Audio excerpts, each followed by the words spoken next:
Greetings and grace. I pray you are well today. We are talking about being young and then being in leadership. So we're going to talk about it. 1 Timothy chapter 4, verses 12 through 16. Don't let anyone look down on you because you are young, but set an example for the believers in speech and conduct, in love and faith and in purity. Until I come, devote yourself to the public reading of Scripture, to preaching and to teaching.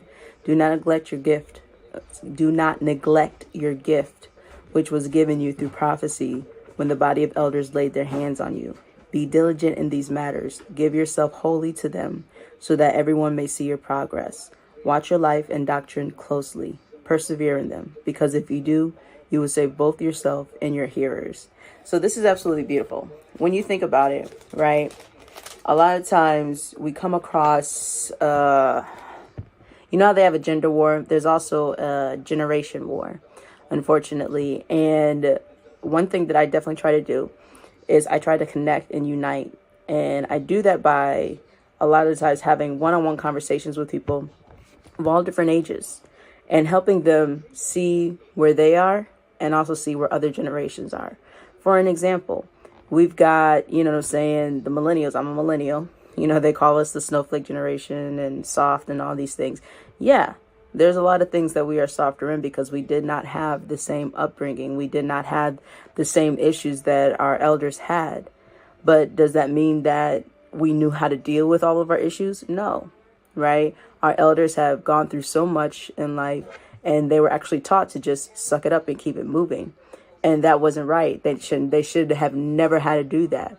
And we are in a time and a space where there are conversations, right? People are trying to have across multiple generations, and people trying to actually ultimately help them understand their perspective.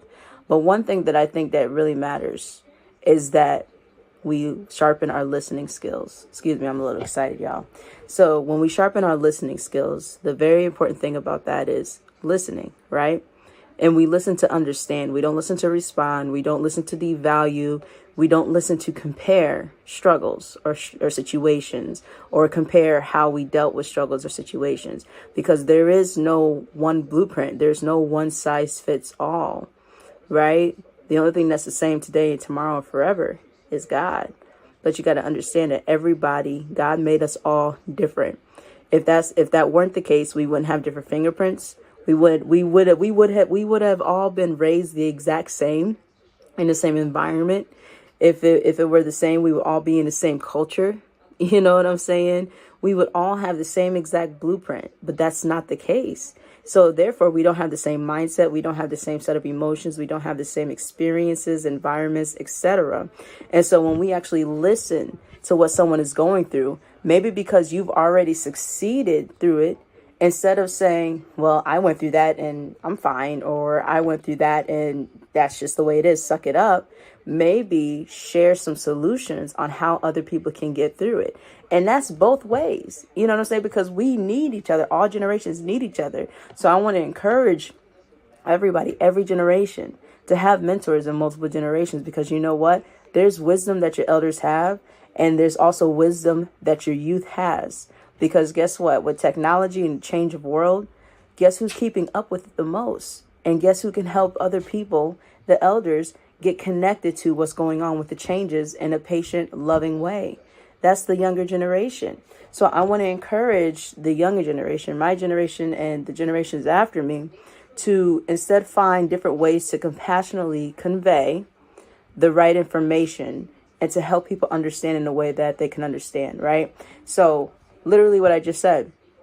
And I've said this to people. I'm like, hey, I understand, you know what I'm saying? You've gone through some stuff, and you shouldn't have had to go through that. You shouldn't have had to suck it up. You shouldn't have had, you know what I'm saying, all of your issues, you know, the situations that you've gone through, your traumas pushed aside.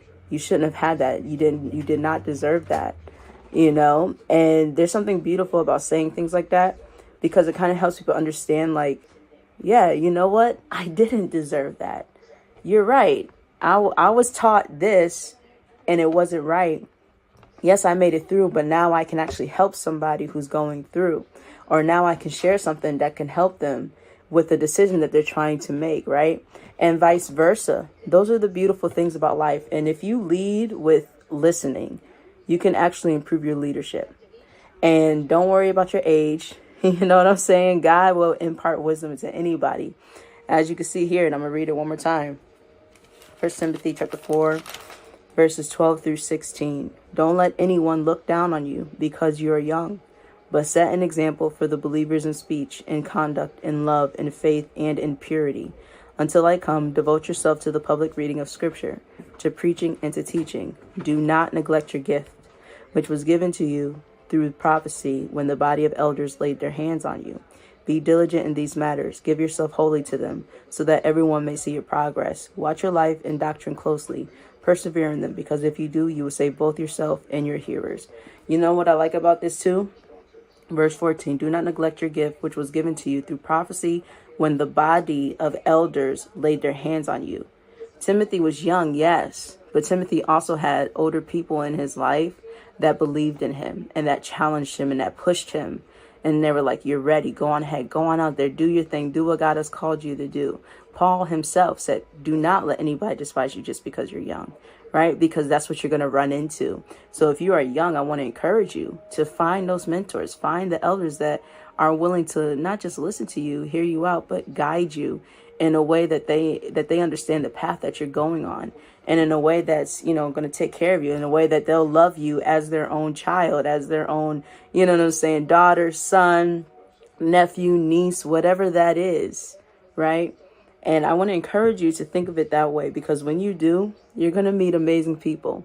And being young does not mean that you know everything. We already know that, but I'm saying it doesn't mean you know everything. Listen to what our elders say, because you know what? They've been around here longer than us. We know that. And then their perspective, a lot of the times, can help us when it comes to longevity. So I want to encourage you to be a leader, especially if you're young, to go on ahead and lead. Don't worry about your age. Make sure you have elders. Make sure you're also helping the elders, right? And make sure you're continuing pressing forward in your gifts. So thank you so much for tuning in. Appreciate you.